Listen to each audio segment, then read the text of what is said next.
All right. We've got Congressman Tom McClintock here, a Republican of the fine state of California. And Congressman, what did you make of what Ed was pointing out here? That's what we have coming up as well.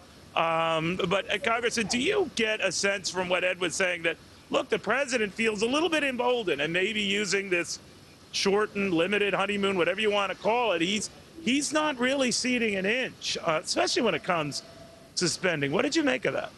Well, I agree. We've heard all of this before. We heard this 4 years ago. He's made it very clear that he's going to continue to press for runaway borrowing and spending, the crushing regulations that are destroying the prosperity of our country. This is very much Groundhog Day, which means we've got another 4 years of winter ahead of us.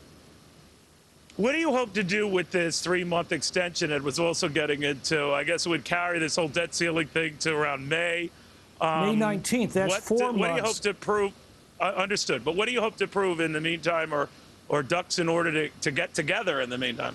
Well, I think it's a terrible idea. By the way, it doesn't just extend the debt limit, it obliterates the debt limit until May 19th. It gives the most spendthrift administration in this nation's history literally an open credit card to borrow as much as they can. So you're against it? You're against it? I am against it, yes. Not only that, but the leadership is explaining, well, the solid ground to fight on is going to be the sequestration reductions.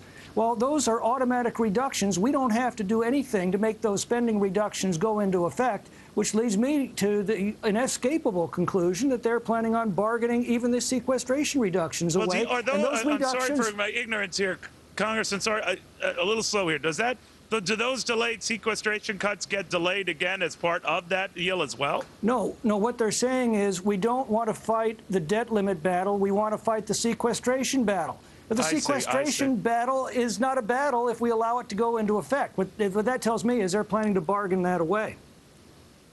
But you wouldn't have to bargain that away if you let the cuts come as they're planning to, right? Exactly.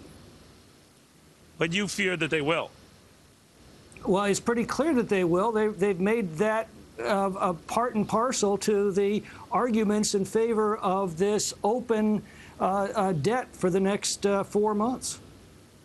Do you think, Congressman, not maybe yours personally, but Republicans generally, that the president has you guys' number, that he saw you blink maybe big time on this Cliff deal, and he feels that he can, run the table with you? Well, the good news is the Republican House has twice passed budgets that would actually place this nation back on the course to fiscal solvency, would ultimately pay off the entire crushing national debt by the time today's college students are ready to retire, so that we know the trajectory we need to be on to avert the kind of catastrophe that's now consuming Greece. It seems to me perfectly clear what we ought to be doing is extending the debt limit in very small increments within that trajectory set by the Ryan House budget. With the incremental reforms necessary to maintain that trajectory, but that's not what they're doing. All right, Congressman, we'll watch very closely. Appreciate your taking the time. It's my pleasure. All right, to bring you up the very latest right near 10 minutes after the hour here.